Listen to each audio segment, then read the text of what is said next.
नमस्कार दोस्तों, मैं डॉक्टर विशाल पठानिया ईएनटी स्पेशलिस्ट हूँ और गुड़गांव में प्रैक्टिस करता हूँ। आज मैं आपसे जो ब्लैक फंगस है उसके बारे में कुछ गलतफहमियाँ दूर करना चाहता हूँ।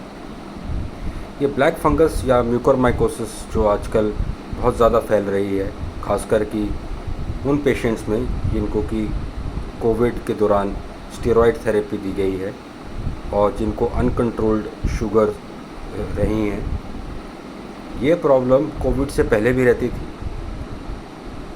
जिन लोगों को स्टेरॉयड थेरेपी या जिनकी ब्लड शुगर अनकंट्रोल्ड रहती थी उनको ये प्रॉब्लम रहती थी, या फिर इम्यूनोसप्रेस रहते थे, लेकिन ये प्रॉब्लम कम थी।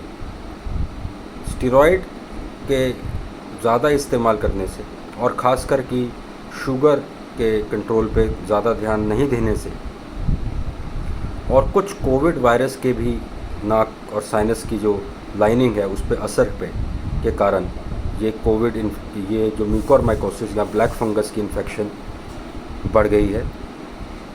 लेकिन ये चीज़ आप मानिए कि हर एक जो हमारे चेहरे पे पेन है या हैवीनेस है या स्वेलिंग है, ज़रूरी नहीं कि वो म्यूकोरमाइकोसिस ही हो।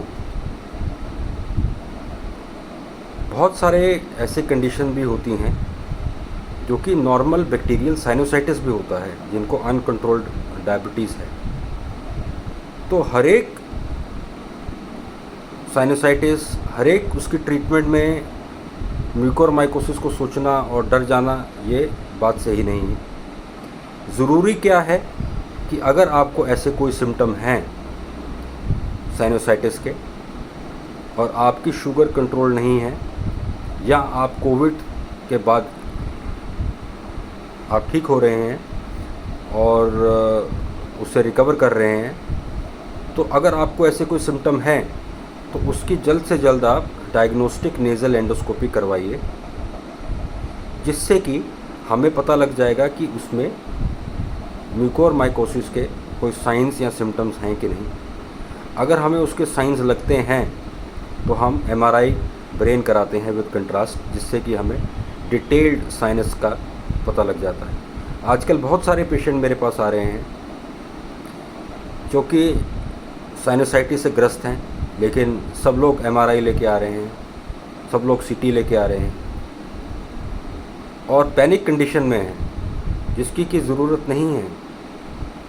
हाँ, ये ज़रूरत है कि इसकी जांच जल्दी से जल्दी की जानी चाहिए, लेकिन सबसे पहले एमआरआई की ज़रूरत है कि नहीं, ये आपके जो ट्रीटिंग ईएनटी सर्जन है वो आपकी एंडोस्कोपी करके बताएंगे या क्लिनिकल सिम्टम्स या उसको देख के बताएंगे कि इसकी ज़रूरत आगे है कि ये सिर्फ एंटीबायोटिक से ही ठीक हो जाएगा।